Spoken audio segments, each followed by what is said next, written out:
It's live. Welcome, everybody, to the next episode of the Shipping Basement Podcast.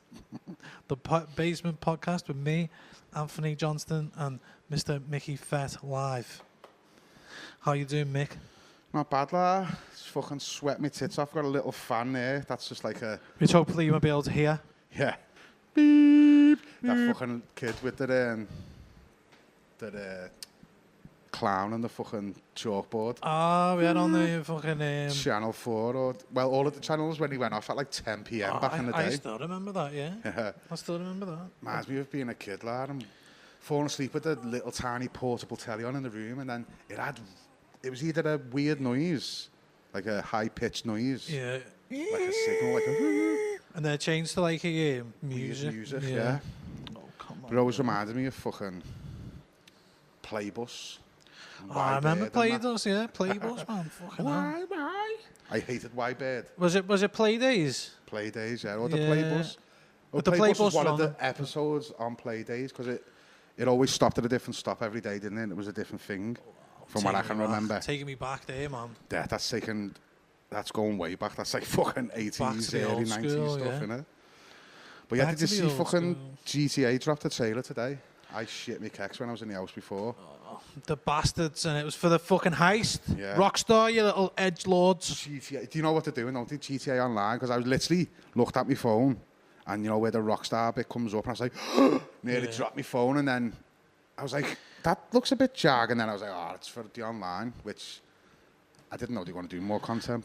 Yeah, I think this is the last one. This is the last heist. The hoorah. It was sort of expected. So the next trailer we'll get will be trailer free, hopefully. Yeah, and you know what they're doing, because you know that everyone's they're hanging on the edge, waiting for the new trailer, the next trailer, any form of news. It's ridiculous. So when any time that because it was a trailer, I was just like, is it? No. It was like immediate high and then immediate low. It was just like, oh. They're doing it to pump up the share prices, man. I wish I would have done that, because I bought some stock in Take-Two like fucking a couple of months ago, and then I waited for it to go up, and it went up, and then I took my money out and it dropped, and I should have went in again.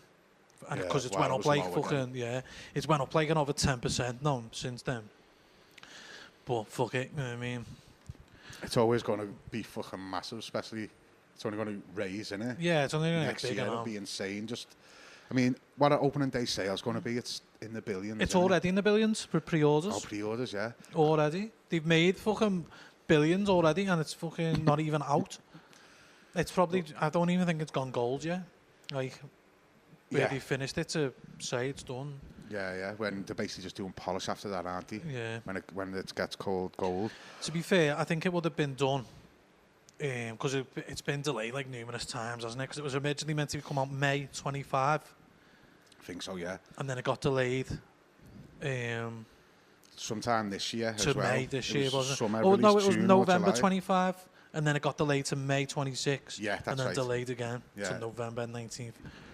But I said last week, but I definitely think that it'll hit this time around the November release. Oh my God, cut that out, there's some cutting editing for you. I just can't wait. As long as it's not Dynamite, it'll be sound. But yeah, I just can't wait for it, lads. Just every single... I want to get hyped. I want to get I've never done the heists on the GTA Online or nothing. So they've updated, did like a free update, didn't they, for GTA 5 on the PS4. You got it on the PS5? So they did give everyone a free upgrade. So if you got the PS4 version, you automatically freely upgrade to the PS5 one. No?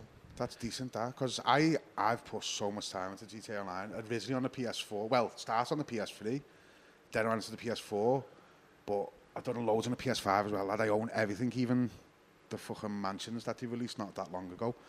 To be honest, I thought I'd never get on it, but if he wants to get into it, I would definitely get back onto it as a last hoorah. Plus, they haven't announced nothing with GTA Online, and I was got hopes that maybe you get some sort of reward for what you've put into GTA Online, you know what I mean? Like, if you've got X amount in assets, you get so much when you start in GTA 6 Online. Yeah. I don't know, this is like I wonder if wish list shit. Yeah, so I wonder if the it'll just continue being GTA Online. When they bring out GTA 6 Online. But you move to a new city type thing? Yeah, you move. There'll be an option to like bring your character in and obviously start again from fresh. but still keep certain things. I don't think you would keep all your money though, because people are sitting on hundreds of millions, and if it went with assets and that as well, but you definitely should be rewarded in some way, so you're not just starting. Yeah. I don't know. See what They'll probably keep them shark cards. Oh, that's what I'm saying. That's what they'll eat into them profits if they're like, come, bring everything with you. Yeah. And obviously, it would have to be monetary as well, because you wouldn't be able to bring vehicles with you, because it'll all be new stuff. And they've already said they're going to get rid of like the flying vehicles and the shit that's a bit too over the top and too powerful, and keep it a bit more grounded. Yeah, keep it more realistic. So I think they'll give everyone who transfers, say, over like say like a fucking million fucking pounds in fucking shark cards or whatever.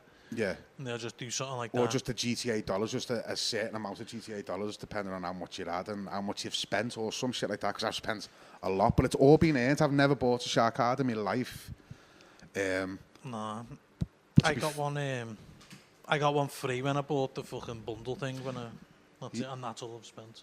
Yeah, I've never had them, but I did use like a glitch cheat to basically duplicate cars, and then they were worth nearly $1 million ago, and you could sell them as many times as you wanted, but it flagged. It didn't get you banned completely, but it flagged with me and my mate Sang did it, made loads of money. I had to sell loads of my shit to be able to invest in the car that I needed to then duplicate. But you know, you've got the garages, the office space, and it's got like 20. You can fit 20 garages in like 4 different floors, so it's like 60 cars. We just filled them with duplicates, and then each one was worth about $1 million each. But you didn't get completely banned even, but there was a shadow ban where you could only sell a car every like 48 hours in real life. Or I can't remember the exact amount of time. Someone will probably know, but there was a certain amount of time you could buy one, but then you would be blocked out of selling a car again, even if you'd owned the car. So that was how they prevented it. It was one of those. I watched the video on this the other day. It was like they invested so much into like anti-cheat like billions, and apparently there's all new algorithms and all that fucking. Because like people were getting people banned because they were just dropping money. Yeah, that happened to me, mate Sang. I don't think he got banned, but he got his initial big load of money was from that, and it was on the PS4 days, and yeah, they were just going around dropping dough.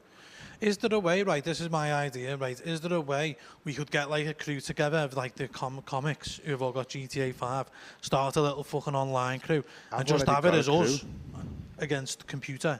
Or do we have to encounter other people? No, you can. I exclusively play on invite-only sessions, even if I'm playing on my own. Do a lot of solo play on it, to be honest. Yeah.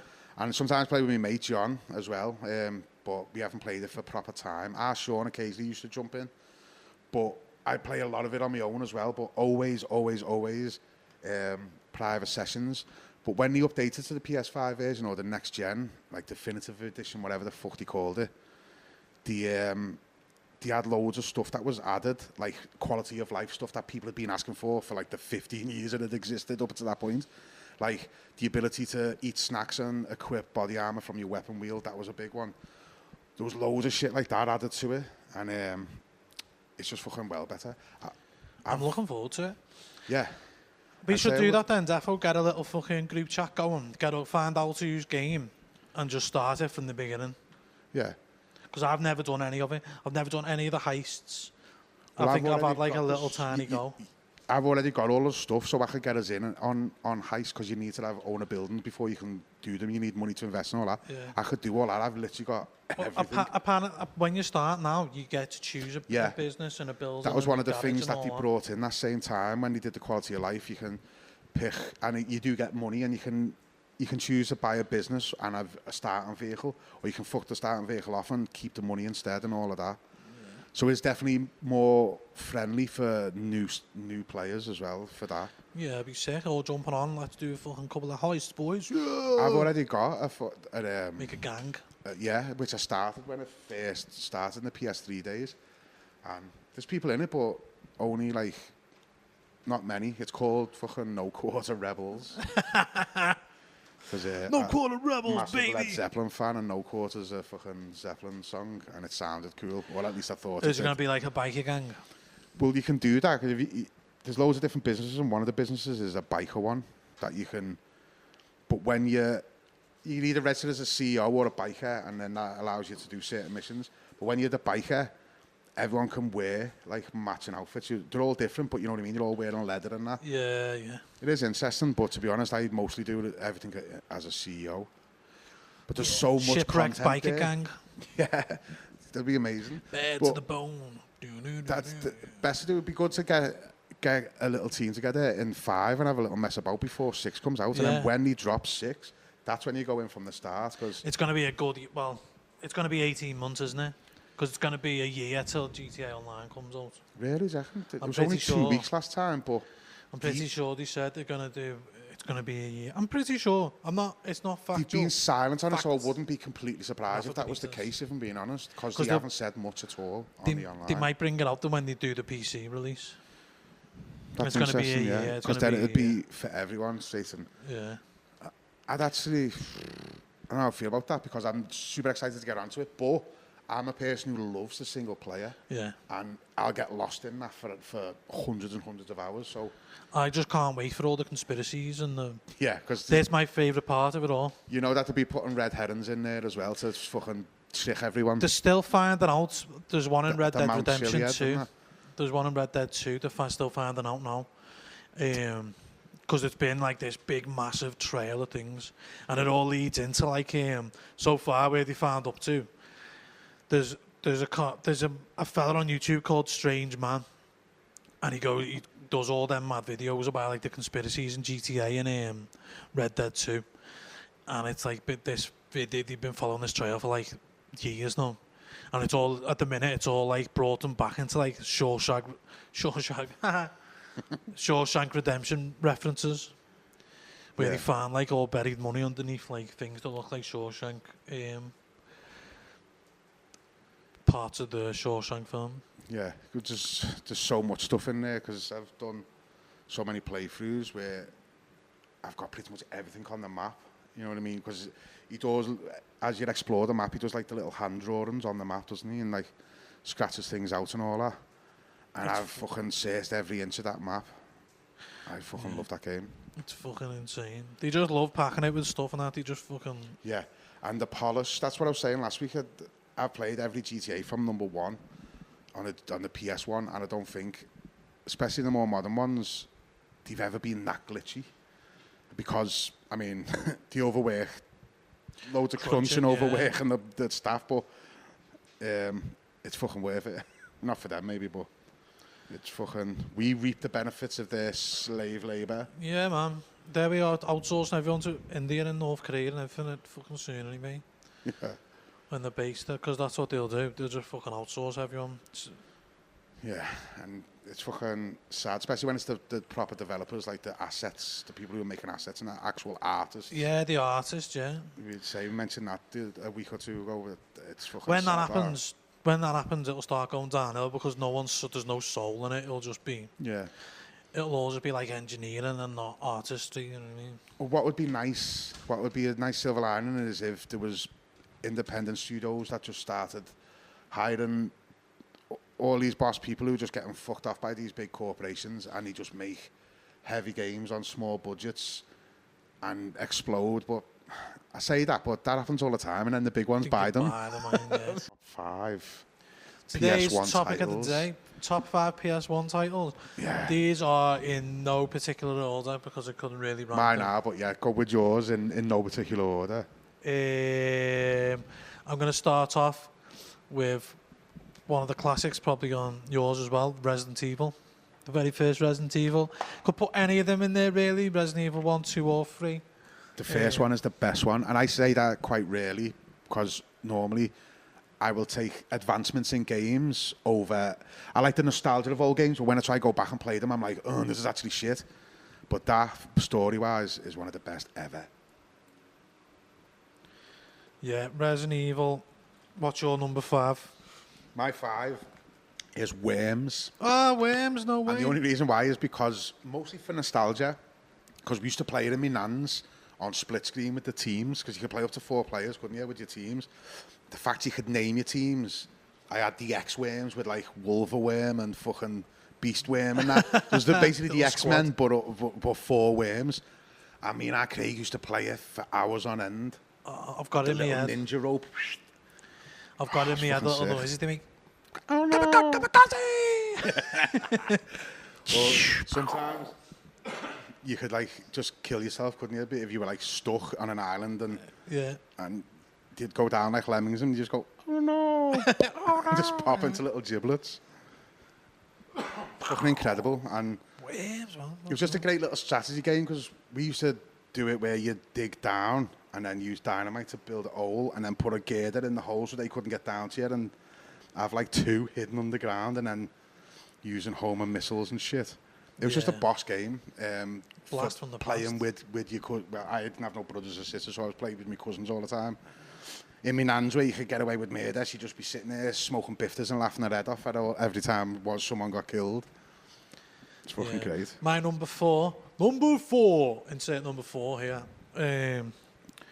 Driver. Oh yeah, fucking hell. What a game. Takes me back. These are not ranked by or like talk about games that are like I felt were like the best, but the best, like the ones that had like more of an impact to me and the ones that I remember from my childhood. Exactly the same, especially the last 2. Well, maybe not actually. Now that I look at it, I'm lying. Yeah.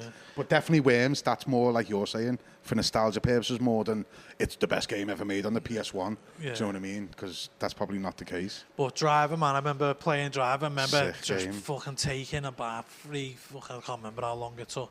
It was my mate, Gay David, fucking, he had it. He wasn't even gay, you used to call him Gay David. We ended up falling out. Sorry, Gay David, if you ever watch this. Used to call him just call him Dave before you fell out. Yeah. And I was just being a bit of a knobhead, really. Like, so we fucking took us forever to. There's like the tutorial mission where you're in the parking garage at the beginning. You have to do all these tasks, and you have to do like slalom and fucking donuts and fucking shit. It's like the advanced driving course or whatever the fuck it was. Yeah, and you're in this fucking underground parking lot, and it took us absolutely forever to do it. And then we got out, and it's like San Francisco, and you're going like 2 frames a mile, like fucking. But the streets as well, so you'd always be jumping because it had the San Francisco dips in the streets. And you could watch your replays. Yeah, and it'll be and like edit a fucking, them as well. Yeah, you could edit your replays, and it'll be like a little movie, like Starsky and Hutch. In a proper Yank muscle car, it was sick, yellow with blue stripes, like fucking Bumblebee. Yeah, that was a Is sick that game. the first photo mode? Do you reckon? It might have been, yeah. Not necessarily photo mode, but you could change the angles and all that. And I remember messing about with it. And I think it might be one of the first. I think one of probably the sports games probably did it first. Yeah, because you could do the replays on FIFA. Yeah, FIFA and like NHL. Once it went 3D. Yeah, what's your number 4? Just one thing about Driver. Remember when you got the PlayStations chipped? Yeah. And you used to have to like put a spring on the button or a bit of blue tack to keep the button down and the lid open. And you'd load it with one game and put the black one in once it loaded up. We had Driver, but the fella we used to get chipped games off. This was right across the board. We had so many. Me and Craig used to always go and get them. He lived around the corner from my nan's, but he would have sometimes like the beta versions. This is obviously PS1, so well before fucking internet and it being patched. So it would have to be game tested, and it was like you were getting a game tested version.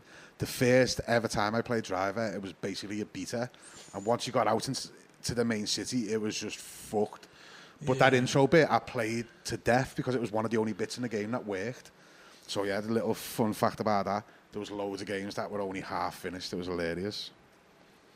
Number 4. My 4 is Legacy of Kain Soul Reaver. Ooh. The one with Azrael in it. That one was fucking boss. I've never played any of them. But they've released them now. They've re-released them on. Yeah, I can get on the PS5, can't you? I haven't seen or played the re-release, but I just loved the first one on the PS1. Yeah, they went to be quite good remakes. Well, it was 2, weren't they? But the other one where you were actually Kain. Soul Reaver. Yeah, that one was a bit more MMO-ish. Not MMO, but it was a bit more like RPG. Yeah. Whereas, you know what I mean? I didn't really get it. We got it off the Game Man because there used to be this Irish fella who used to come round, like renting games in the back of from the back of his car. I mean, our Tony used to point at every game and be like, "Is that one any good?" Because if it was good, he'd always go, "Aye, it's a cracker." It's a cracker, that, like. Our mission was to try and get him to say it as many times as possible because we thought it was hilarious. You probably never see it. You've never played it. Yeah, it's fucking cracker, that lad. Fucking yeah. fucking Spyro the Dragon out there, man. But loads of the old like Japanese RPGs we got through him because he knew we were into them, so we would suggest them. So Vandal Heart was one that we think we got onto because our Craig rented it off him, and then eventually got it ourselves because it was like, this is fucking boss. But yeah, Soul Reaver, I fucking loved that game. It just looked cool, and you could go from once you consumed enough souls, you could go back to the living realm, but there was puzzles you had to solve by changing between different realms. You know what I mean? Like, you could only go through certain doors because they were like gates if you were a ghost because you could pass through them. Yeah, like a Metroidvania. Yeah, Metroidvania type style where you'd have to change between two different dimensions to solve the puzzle, which was pretty cool. And yeah, it was like early 3D games done boss, basically. Yeah, so I've got fond memories of that. Yeah, I always put it like next to Tomb Raider and like the style of game that it is, like that sort of. Yeah, very early 3D. Yeah, third person 3D games. It was like the infancy of them, weren't they? Like the first big ones that were boss. Fucking loved it. Go ahead, what's your 4? What did you say the 4? I said 4. Oh yeah, it was fucking Driver, wasn't it? Yeah. Number 3, I'm gonna go out there and say this is a game that hasn't been remade, and I don't know why they haven't remade it. They've remade every fucking game apart from this game, and I fucking need them to remake this game right now. Capcom, can you guess what it is? Ooh, there's a lot of Capcom in the 90s. Is it a fucking Street Fighter or something? No. Dino Crisis. I was going to put that on the list and I didn't. Yeah. I can't believe they haven't remade Dino Crisis. I know, I've said this to our Craig because, especially now that they're doing the modern versions of the Resident Evil remakes, which are fucking amazing, that over the shoulder. And can you imagine that with dinosaurs? That would be fucking amazing. I've said this before, I've had this conversation with our Craig, and I totally agree. And I genuinely, when I was thinking of top 5, it was one of the ones that nearly went on it. And in fact, it might have been one of the ones that also we got off Jimmy English that was only half finished until we got the real release. Imagine a first-person fucking Dino Crisis, man, like they remade, like they done in Resident Evil 7. You know what I mean? Yeah, that'd be sick, where the shit changes between the two. Yeah, depending on what character you are. Yeah. Because then you're getting best of both worlds, aren't you? Yeah, you can just go.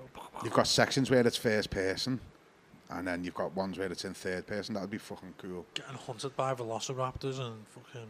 Or even if they made a new Dino Crisis, because Dino Crisis wasn't particularly like it's a good game looking back on it, but if you play it now, it's not particularly like an amazing game. Yeah, story-wise, and especially since you're comparing it to Resident Evil as well, which, although the acting's terrible, really I'll get to that, because that's further up my list. But yeah, my 3 is 1 and 2 can probably change, but it's Metal Gear Solid 1, the first one, which could probably change with me number 2 as well, to be fair, depending on what mood I'm in. But I mean, again, talking about third-person 3D games, that just changed everything that you knew before.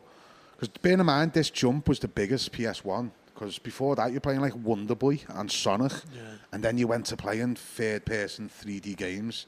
And you had tank controls, and it wasn't what it is now. But the difference between them two, fucking, the jump was huge, wasn't it? From 16-bit to fucking 3D worlds. It was insane. we can keep getting Metal Gear Solid going for a bit, because I was Metal Gear Solid as well. Metal Gear Solid was in my top 5. Yeah. And for me, it was just one of those. It was one of the first games that really had a massive impact on me, like growing up, as like a proper story and like all the mad little weird shit that happened that you had to figure out, like taking the diazepam and that to steady the sniper rifle. And and there was the code to get. Oh, what's the lad's name who pisses himself? The fucking scientist dude. Octagon. Octagon, yeah. Is it Octagon? Wasn't the numbers on for his where you have to call him on the communications thing? His number was on the back of the box. Yeah, I think something like that. Yeah. I didn't know until we read it in a magazine, because that's how you got the information back then, kids. Yeah. No internet. Reading the magazine, and remember CVG, computer and video games. They used to have cheats or guides in the middle pages, and they were like a pull-out, and it was yellow. They were like a cheaper print, like the Pink Echo, but yellow, basically. And it told us in that about what game was it? Oh yeah, it told us about that, where you change the pad so that fucking Psycho Mantis can't read your thoughts. And me and our Tony used to play Pro, which was a Konami game. So it used to say, I'll now read your mind if you had any other Konami games on your on your memory card, it would be like, you've played International Superstar Soccer, I see, or something along them lines. I see you've got Castolo up front. Yeah, it's fucking insane. And that's just mind-blowing even now when you think about that level of detail that he had. Because the stuff in Resident Evil 1, again, which I'll get to, which is why it's higher up my list, is things like that still blow my mind today. Because sometimes you struggle to do it in modern games, but it's fucking insane. There's a VR port of Metal Gear Solid sent it to you the other week, or the other day even. Where it's just Metal Gear in VR and it looks absolutely tremendous. Oh yeah, that would be sick as well. Dun, Pure dun, dun, dun, dun, dun, espionage. dun, dun, dun, dun, dun. Snake! Yeah. So you ate it there and that because you knew you'd fucked up. Liquid Snake. But yeah, I fucking loved Metal Gear, and it was just one of them. It felt super cinematic, didn't it? Because again, I'd gone from playing fucking Wonder Boy and Sonic and things on the Mega Drive to being like, what the fuck? This is like playing a film. Yeah. I mean, obviously you look at the graphics now and it's all blocky and shit, but at the time, again, going from 2D platformers to this, it was fucking We were quite lucky. We were quite lucky, really, to see that massive jump in gaming, like, 'cause that's it's only increments now. It's more like lighting and shit that gets improved, isn't incremental gains. And they've got to a point where they're having to use AI to make it run properly because there's just so much detail in there. It needs to just take a fucking step back, concentrate on the story, concentrate on the art, the experience of a game, instead of trying to be the biggest, most fucking flashiest. The biggest open world that feels empty. Yeah, and everything's just empty, man. Yeah. There's only a few who do it right, like CD Projekt Red and Rockstar normally, again, don't really agree with some of the fucking practices and how they behave with work staff, but that's got nothing to do with me. The games are fucking sick and I can't wait for it to come out. And I'm going to go for the one, probably a bit of a... if you're not a JRPG aficionado, it probably won't be a thingy to you, but... one of the best JRPGs ever made, Chrono Trigger. I don't think I've ever played that. I have heard of it, but I've not played it myself. Yeah, and that was peak RPG, man. Peak story, peak characters. That unique time fucking mechanic and the battle system. Everything was just so different and so fresh. And the PlayStation version has like FMV cutscenes. It's the SNES version never. That was kind of like your gift for getting to the next part of the game back then, weren't it? It was like, oh, you got to see a cutscene. Yeah, that was your reward. I love cutscenes. I fucking love. Yeah, I hate people skip cutscenes, man. Yeah, especially if I like to follow the story, so I hate that. Even depending on the game, to be fair, but the likes of I've played Cyberpunk way too many times to mention on the PS5 and the PC now. But I always just listen to all the conversations, but that's different because they're super immersive and like you can probably get into it. But yeah, I hate people who skip them as well. But I'm only up to my 2, which is a bit of an obvious one, but it's obvious because it's fucking amazing. But it's Final Fantasy 7. Yeah. Again, it's obvious, but just so much in that game blew me tits off. Again, it's the PS1, isn't it? Because it's like there's such a big jump in technology and what developers could do that everything blew your tits off. And the biggest thing for me when I was a kid was the golden saucer, the fact that there was mini games inside and you actually walked around the world map once you got the fucking the airship, and you could fly around. It was just like the game was amazing anyway, but once you got further down and that shit started happening, it was like, what the fuck? Yeah. Well, there's something that I've never really played Final Fantasy 7 until the remake was about to come out, so I already had the original one on the PlayStation Store, and I started playing through it because the first remake only goes to where you leave Midgar. Yeah, I know. That's what I haven't played the new ones because of that, and I was like, I'll eventually play them when they're all there. Plus, the first one came out on like the PS4. It was free on PS4, but it was like you play on the PS5, but it was locked to 30 frames. I was like, I'm going to wait. And now the second one's out, and I still haven't done it. Yeah, well, they dropped down in price, like I think. I think I've got the first one on the PS5. The first part of the remake. Yeah. I think it went down to like 13 quid. And like, even you can get Rebirth, the second part, which is like, you can get that for 15 quid now on Steam. Isn't it a version where they're both together all in one game now as well? I think so, yeah. They would have done on the double pack or something. Or at least, yeah, you get both games. But the first game on its own is 40 hours at least. Yeah, that's if you don't like farm for XP and shit as well, and then you just go through it. Go right through it. 30 hours, and then the second part is like 150 hours or something ridiculous. It's massive. So I'm just waiting until part 3 comes out. I'm going to blast through them all, I think. With part 3 will be coming out next year. I just remember being absolutely blown away the first time I saw a summon on Final Fantasy 7. I was like, what the fuck? I think it was Ifrit. It was either Ifrit or Shiva. One of the ones you get early on. And then just being blown away by it. And then finding all the secrets in that. And it was just amazing. And that was the first proper, like, turn-based fucking strategy fighting game that I'd ever played. Like, Japanese RPG I'd ever played. And, yeah, I just fucking loved it. Loads of fun memories. Because it came on about 7 discs on the PS1 as well, didn't it? I think it was massive. 3, but 2 or 3, but... I think it was 4. It was 4, weren't it? Yeah. It was 2 double... It always came in that double box. The double CD box with 2 in each section. I think altogether as well, it was like 500 megabytes or something stupid. Yeah. It'd have been massive for the time. But once you got to a certain part of the story, it'd be like, please insert disc 2, didn't it? Sick music, man. Some of the best music. Yeah. And yeah, even to this day, like the menu music, that fight music, with when you're fighting a boss, the riff, oh shit, proper fucking... that's what the cover's for. But yeah, I fucking love Final Fantasy 7. I say it's a bit of an obvious one, but it's obvious for a reason. Yeah. I'll throw a little thingy in since you got one left. I've got an honourable mention to a game called Parasite Eve. I was going to mention that as well because it's similar to Dino Crisis in a way, because there's another Konami one, wasn't it? Yeah, and it's very similar because it's got... I can't remember, was it Konami or Capcom? I think it was. I don't know. Look, we'll... It'll be on the cover because I'm sure I'll put a cover up of it. But that's like a survival horror game with RPG combat. And it's got combat like Final Fantasy 7. Yeah. But it's like the combat is like as you're moving around. Do you know what I mean? Yeah. And it's quite stylized, when it like quite manga-y because it was Japanese produced. More because with Resident Evil that was quite westernized, wasn't it? Even though it was a Japanese publisher or a developer.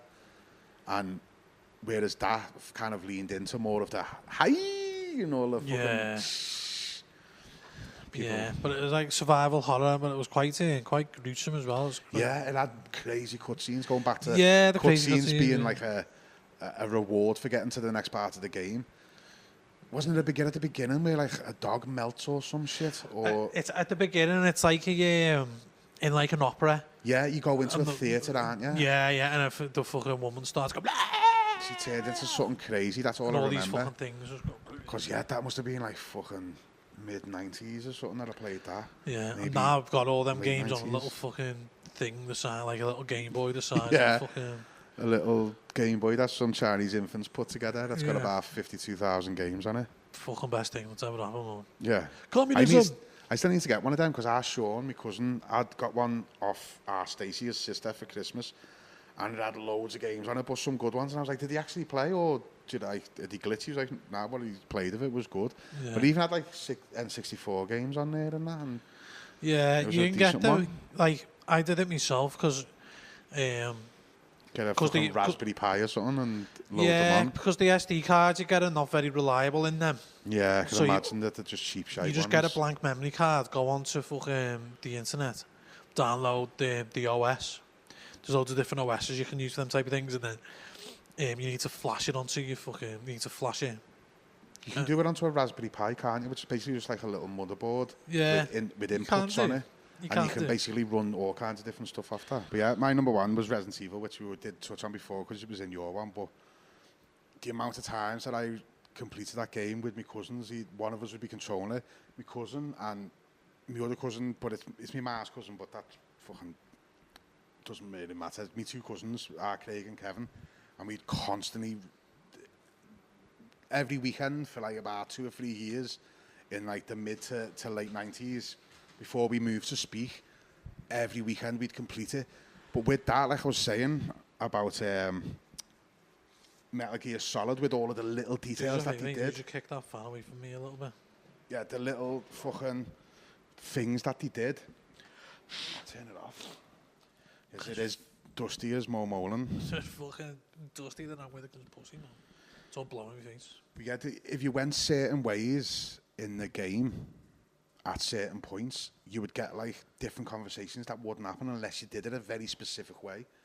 And one of the examples I can remember, because all three of us freaked out when it happened, is at the very beginning, because the acting's super cheesy in it, and Barry Burton tells you, you should stay down here. I'll go upstairs. It says something along their lines. You'll be a Jill sandwich. Yeah. Maybe you should take this, since you're the master of unlocking. Gives you the fucking lockpick. But if the firemen go upstairs first and go the long way round to like fucking and do other things first and then come back round, when you get to the guardhouse, you can hear him having a conversation with Wesker. But you can only hear one side of the conversation, and you think, oh, he's in on it. We know it's not. We know that his fucking Wesker's got his kids and his daughter, and that's why he's betraying everyone. But you only hear one side of the story, so if you did it that way round and you didn't know what happens at the end, you'd be like, Barry Burton, the ginger bastard, he's having us off. He's in on it. Barry, fuck you, Barry. And that brings me down to the story as well. Although the acting is fucking snide, the story is by far the best because it's got all of the fucking like evil corporations, the Cloak and Dagger, the secret basements. Yeah, the fucking underground labs. You've got Wesker who has you off, and he's been behind it the entire time.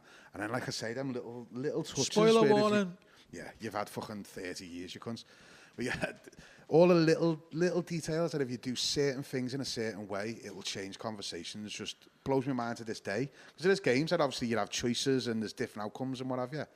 But that in particular, to this day, still blows my mind. If you go a different way, it's the only way you can hear that little bit of conversation.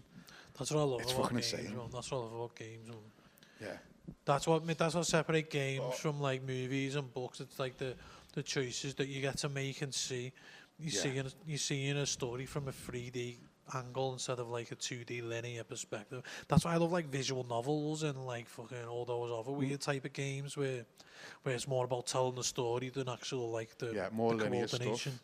That's why I enjoyed the new James Bond game, because it was like a palate cleanser where I normally love games that are mostly open world, like it's a Second Life type thing. It takes hundreds of hours, and I love all that, don't get me wrong, but it was nice to be able to play a game that was only 20, 30 hours long if you put enough it's what do we into say only now? Like I know, that's still a lot of time to invest in it. Yeah, it's still a good game. I think it was the perfect length, that game.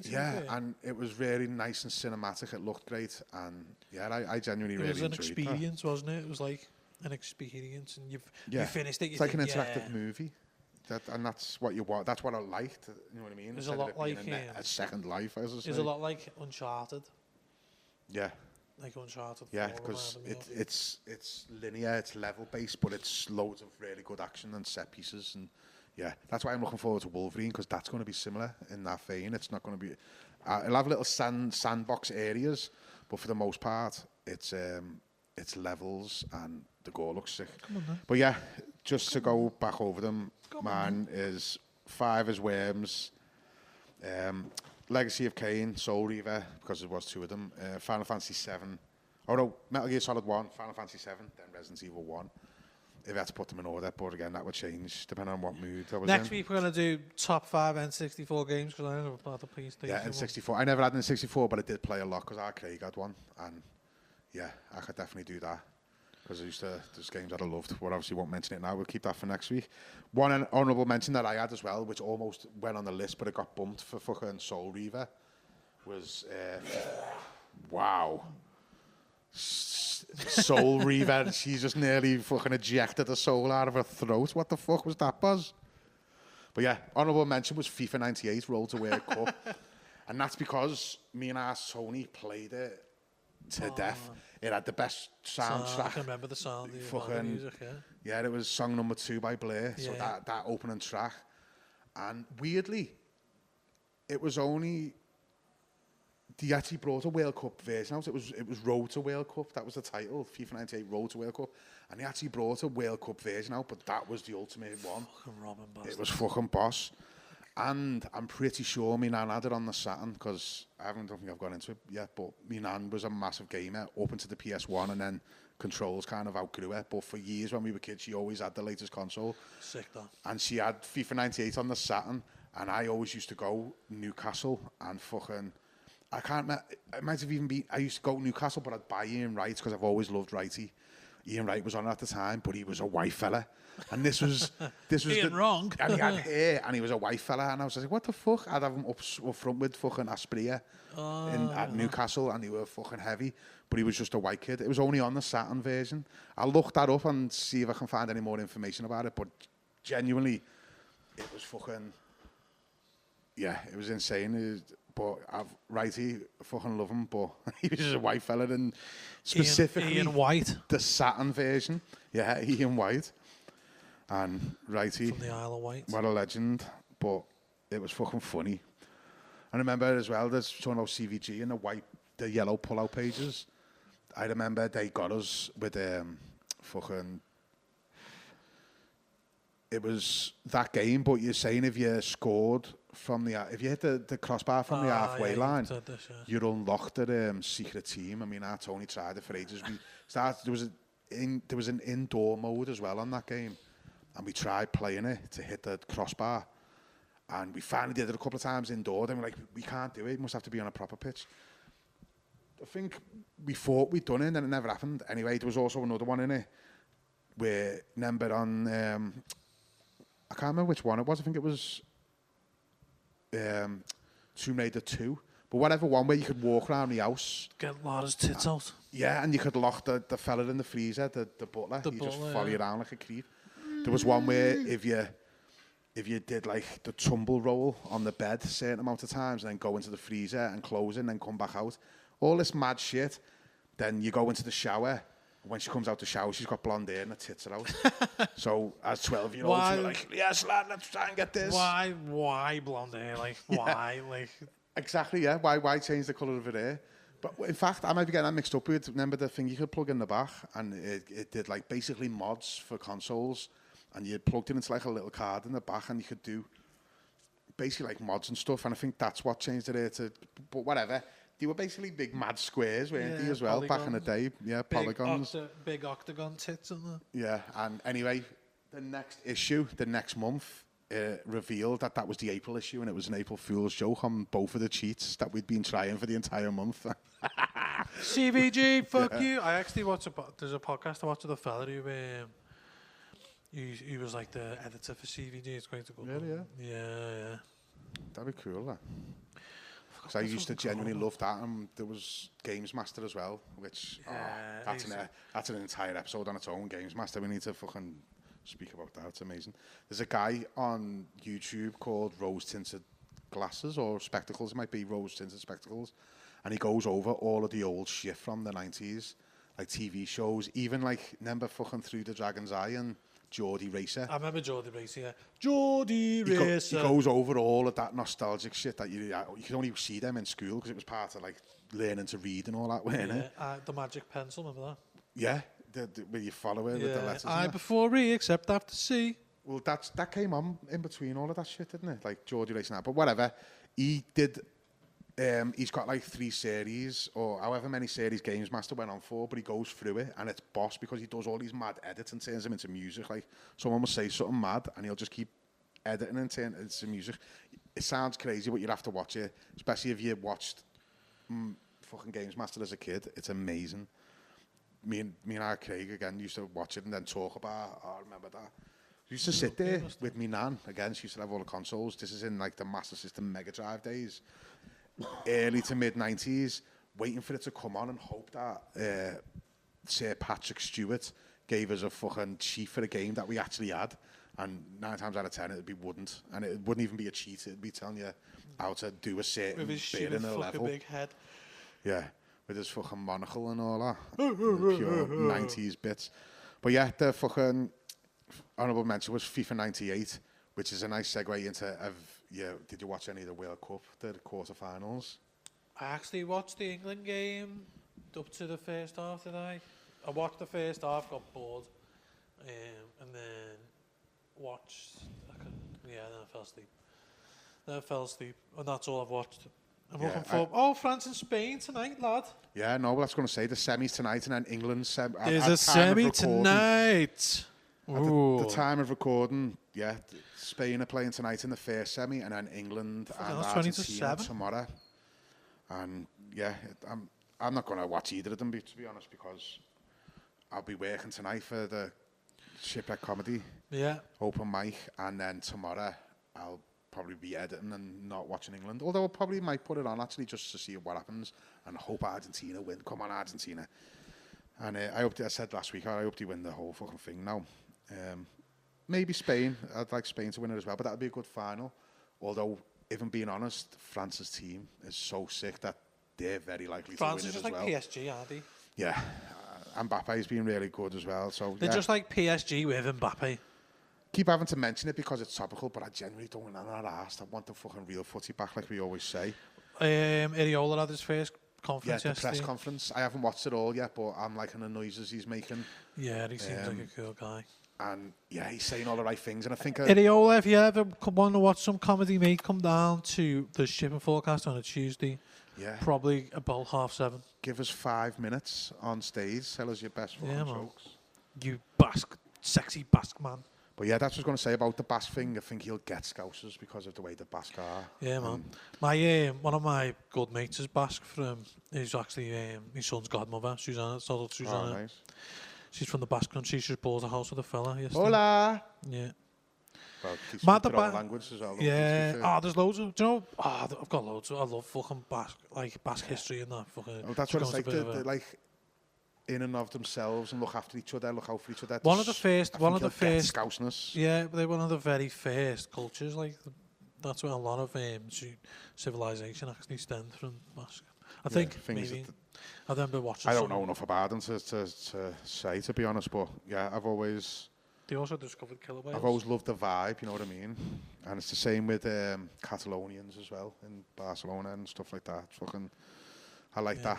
The fuck you, Franco. Sticking on to the roots, even though they're considered to be Spanish and all that. I love all that. That's why I think celebrate your individual. Celebrate the individuality of where you're from. You know what I mean? And don't let us all become this one. It's good to be all as one, but remember, we all need to remember our identity as well. That sounds quite gammony, but I didn't mean it like that. White! Before we talk about pre-season, because it does start next Saturday, week Saturday, which I can't fucking wait for, by the way, the actual football coming back, is you were at Deadmeet Fest. Oh, Deadmeet Festival, yeah, done my very first comedy festival. The very first comedy festival on Friday. Went down there, boiling hot, absolutely sweating. Was it all in high top tents as well? Because they get fucking red. Yeah, honest to God, it's fucking roasting. In the heat. It was a really good experience, but I'm not the festival type of guy. Like, it felt more like a work conference to me because I was going to perform. Like, and it was good to see all these fucking dead good comics and all these celebrities in the comedy world. You should say some of them would be. I love dark humour as well, lad. So they're like, I love Freddie Quinn. He's done stuff in here when Dean and Amy used to put stuff on. Yeah, well, Dean and Freddie were both. Obviously, Freddie was there because he's dead man, anyway. Yeah. He was in a wheelchair. He's had issues with his spine. I thought he was just sitting in there as like some bit. Nah, he was fucked his back or something. I hope he's alright. Yeah. I genuinely seen that, but I thought that must be a bit to that fucking dead meat. You know what I mean? Nah, he was injured, like, and fucking shout out Jordan Desham who got me on there in the new act. Oh yeah, because he was doing a new act, and he's seen a few like Pebbles and that was doing it. Yeah, there's quite a few of us down there. It was really. I actually got recognised going there. That's right. Someone was like, "Hey," I was like, "Hey, what's happening?" He went, "I seen you in Real Comedy Club last week. You were fantastic. You were the best actor I've ever seen in my life. You're definitely going to be famous." And I said, "Shut up." That's right. Lay off the drugs. Yeah, he didn't really say that. The two ladies who run Real thingy were here once and just did the maddest act I've ever seen. Oh yeah, they're fucking hilarious. Lovely women, like, but they are hilarious. They're a couple, aren't they? And they're just off the case. Donna and someone else. Yeah. Sorry, it was someone else who isn't Donna. They're proper lovely, like, but I just remember, I can't remember what it was they did, but it was like weird act. That just had me laughing at the weirdness more than it being funny. Just but they were typical fucking open boss. mic comedy. Yeah, I went down there with me, Dave Rowlands, Jake Johnson, Danny Davies, and Marty Evo. It's a good firm of people to go with. Yeah, as well. it was a fucking laugh, mate. We had a fucking load of ball. funny scousers. Yeah, well, one Wool and fucking one Geordie and two bootlegs and Danny Davies. The closest you get into a scouser, to be fair, because normally they're similar politically. And 2 grey bins, 1 green bin, one fucking... Don't know where Danny's from. What colour's your bin, lad? Where you been, lad? What colour's your bin? It looked good. I don't know if you stayed for it, but Michelle Wolf played, didn't she? In the I had to get off. I had to get off, mate, because I'd been sitting in the sun all day and I'd left the dog. I couldn't leave the dog for too long. And then... Yeah, there's always that, especially in that heat as well. Yeah, it was all right because I closed all the curtains, opened all the doors and that, and it was just like fucking... Yeah, so nice cool. breeze. I put the fan on for her when I was in work the other day, lad. It was a long 12-hour day. She normally with me as well, as you know. And every time I checked the camera, she was fucking in the hall asleep. And just nowhere near the fan. I was just burning fivers. She did find it in the end, and she laid by it for most of the night. But like while I was at its hottest, she was in the hall. I was like, you fucking man. Yeah, so I just dummy bit, and I wanted to go home, and then they were like, "Oh, we're gonna stay now." So I was like, "Ah, for fuck's sake!" And I was starting to panic. Because you were in the car, and that. Yeah, and I was like, "Ah, shit." And then Jake Johnson was like, "Oh, I got my bear to pick us up." So thank you, Jake's Beard. Yeah, shout out to Jake's Beard. Yeah, and Jake's dog, who's a fucking adorable, by the way. Oh, yeah, Mick's, man. Shout out to Mick, yeah. Mick was just chilling on me in the back. I'm like the dog whisperer, me, you know.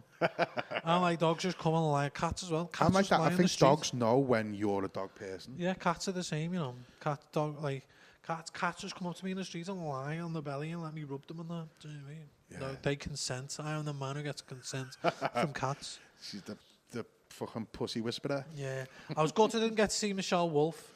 Yeah, because she's great. But I did see Pebbles put a picture of her on stage, and I think because it's super hot, I literally thought it was Mick Hucknall. I thought it was LeBron James. I thought it was Kyle Legacy, mate. I thought it was Kyle Legacy. I thought, wow, Kyle Legacy there. But no, she had more clothes on than Kyle Legacy. Kyle Legacy was getting his dick out in the middle of the fucking wrestling. Yeah, he in the nacht, didn't he, Kyle? Shout out to Kyle, fucking friend of the show. I just seen a picture, and I love Michelle Wolf, and she's that funny, but I genuinely thought it was Mick Hucknall. You were singing fucking fucked, Stars or something. Yeah. You mank twat. Sorry, mate. Holding back these. Fucking Simply Red, well, boss. Me ma and me auntie loved them in the 90s. They don't really listen to them anymore that I know of. It's not like in Christmas they're putting the tunes on. Yeah. But when we were just hate Scousers, doesn't he? Loved them. Yeah. I think that might be why, to be honest, like, because he said a few fucking choice things in like the early noughties when he started melting, didn't he? Yeah. He looks fully melted now. He's fucked, isn't he? But a good singer, Mick. Still got a good voice, yeah. He's not like his... Have you ever seen that? There's a video, I'll see if I can find it and put it up, but it's him singing how he looks now, but someone's like dubbed the singing voice over the top, and it's like, back the years. Yeah, it's fucking hilarious now.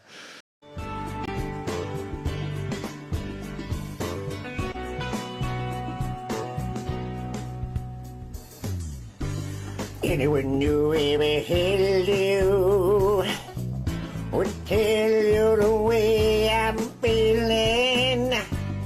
Anyone knew everywhere. I love when people edit shit like that. One of the best YouTube videos of all time was uploaded about 18 years ago when YouTube was a new thing. And someone's done a supercut from fucking... when you watch it now, the resolutions, like someone's done it on a 3310, it's that bad. But it's MasterChef, and it's fucking, what's his name? He used to take his kecks off and have wanks in front of people and that, fucking Greg Wallace. Yeah. It's him trying stuff, and the French guy who used to do it, but whenever he's tasting it, but every time he's like, oh yeah, and every time it cuts away, it cuts to like fucking really shitty looking food, like a moody pie.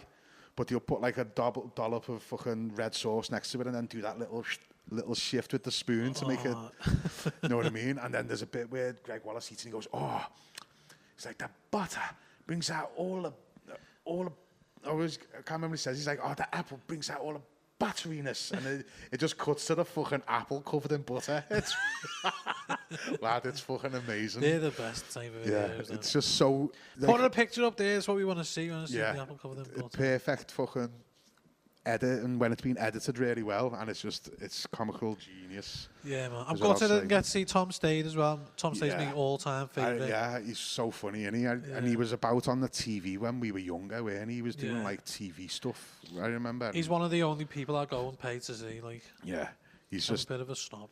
Dead funny. He's Canadian, isn't he? Yeah, I always go say American, but he's they're all Canadian, aren't they? All the comedians you think of American are like, come here. Yeah, they're Canadian. Especially the ones that come here, because yeah, even fucking what's her name? Catherine Ryan. I was going to say Catherine Hearn then. That's a totally different person. But yeah, Catherine Ryan, she's Canadian also. She does most of her work in the UK. And isn't that rich fella name? What's his name? Don't know where's the cowboy at on that. He does live the Apollo and that. Oh, I don't know. Forgot it. Oh no, I'm thinking of I think I know what you mean. He's got like a bit of a droopy face. Yeah, and he's dead skinny. Yeah, he's funny. Looks a bit like Poil. Yeah, I know what you mean. He's got like a droopy face. Yeah. He always used to do the panel shows and that, but I can't remember what the fuck his name is. But what's the Geordie fella who played on the Sunday? Ross Noble. Ross Noble, because I used to love him because he's like a bit of a surrealist with his comedy, and I always loved that stuff because I've been a pothead since I was about 13 years old. So yeah, I've always liked him. That would have been good to see as well. Because like I say, I would have loved to have gone, but I was working Saturday and Sunday. One was a late one, and then the other one was starting early in the year. It was an under-18 show. It was horrible. But Ross Noble, if you ever want to do a gig, mate, we've got the perfect room. Concrete sex dungeon. We've got the best sounding room in the fucking whole of the world. It's perfect for comedy if you want to go back to fucking moody club roots. Yeah, that's what we want to do. We want to bring it back Instead to of selling out theatres and shit. Don't ship that off. You want a packed room, mate? You want a packed room? Just full of people screaming your name. Well, yeah, I worked at a gig on Saturday, and it was fucking Darren Till's new promotion, the bare knuckle boxing one, Gorilla Promotions. And it was fucking boss, because I love boxing anyway. And it's a bit of a night of violence, to be honest, because the UFC was on afterwards as well. But the show was really good. Just an announcer and a DJ. So for me, work-wise, it was pretty simple. Just one microphone and a DJ. And yeah, just watch really good vantage points as well from where the mixing desk is. You're basically looking right at the ring. Yeah, I watched it on YouTube because you told me it was. Yeah, online. it was all streamed. I watched a few fights, and to be honest, mate, I reckon I would have done a bit better than some of the fights. Yeah, some of them were, especially the earlier ones, were a bit like, but a lot of them were using like small mitts, like the UFC mitts, or 4-ounce gloves. Yeah. And but then there was some brutal ones where it was the actual bare knuckle boxing, and even with the crowd in the audience like reacting and stuff, you could hear it, and it literally sounds like the scene in Rocky 2 or Rocky 3. In fact, it's Rocky 1 where he's fucking punching the meat in the freezer. Oh yeah. And it's and you actually hear that thud against meat. It's heavy, but it was fun. Bare knuckle boxing is actually safer than. Yeah, because especially the bigger gloves, and boxing's testament to that. The amount of people who have either got brain damage or passed away. Yeah, most of it comes from the gloves. There's been none with the UFC, and obviously UFC's in its infancy in comparison to fucking UFC's obviously boxing. UFC's a bit different because you targeting the whole body and you got and the grappling and all that stuff, exactly. And it's the smaller gloves, and there's less standing and punching, and the sparring's a big thing as well, isn't it? Like the way they spar. Lots of sparring and boxing going. But the boxing's just getting punched in the head, whereas the sparring in MMA it's everything, isn't it? You've got to do a bit of everything. If you're sparring in jiu-jitsu, you just you can go full contact with thingy and just tap. Do you know what I mean? Because you're getting least resistance on your body. Like that's one of the good things. It proper went off in that event as well. You know, like I don't know if they showed that on any of the cameras because I didn't see the stream, but I was there obviously, and I'm looking because I'm doing the sound, I'm looking at the announcer because he's got the wireless mic and I'm trying to mute it. In the end, I just put a gate on it, but I won't bore everyone with the technical side of things. But at the time, I was like waiting, having it muted so that he doesn't like have a hot mic in the ring and then unmute it when he's going to make an announcement. And so as I'm looking in the ring, this is later on. There's only 2 fights after the fight that had just taken place. And as I'm looking in the ring, you're seeing Darren Till was in there, and he had this mad pair of like glasses on. I don't know if they were shades or not. I don't think they were like tinted, whatever. They were pair of bins. I've seen him take them off and look into the crowd and then jump out the ring. And as soon as, before I could even react, you just seen chairs start going. All chairs get lashed. All the bouncers are running in, and then God knows where everyone had gone. But next minute, I just seen fucking Darren Till go into the crowd, grab this like fella and just throw him. He didn't try and attack him, he didn't hit him, he just got him out of the way. You fucking get out the way. And he just threw him at the bouncers so the bouncers could take him out the building. And when I spoke to one of the bouncers later on, apparently this fella who he'd lashed had tried to hit his dad. Can you imagine trying to hit an ex-fucking heavyweight UFC champion of the world and trying to hit his dad while he's looking at you? That's just fucking asking for trouble. But he was really good. He just said, you fucking get out, and just launched him. Yeah. Literally went about 5 feet, lad. It was hilarious. Exactly, he's the promoter as well, so we wouldn't have done anything. There was another brawl in that fucking octagon as well. I was seeing that on fucking Instagram. There was an octagon fucking show. And fucking someone tried to run in the ring, and one of the fucking bouncers just stood on the top and just goes, yeah, I've seen that. And then takes his jacket off like he's Batista. Yeah, just throws it on the side. Yeah, seen that because he's wearing like a suit, isn't he? Even though he's one of the. I know, and that was literally like, I think that was the same night. I think it always goes off on them shows, and then obviously the UFC later as well. Yeah. Did you see any of the UFC? Nah, just the highlights, whatever little highlights there were, but made up. Especially for the co-main events, lasted all of about fucking 2 minutes, if that. Less than 2 minutes for the entire thing.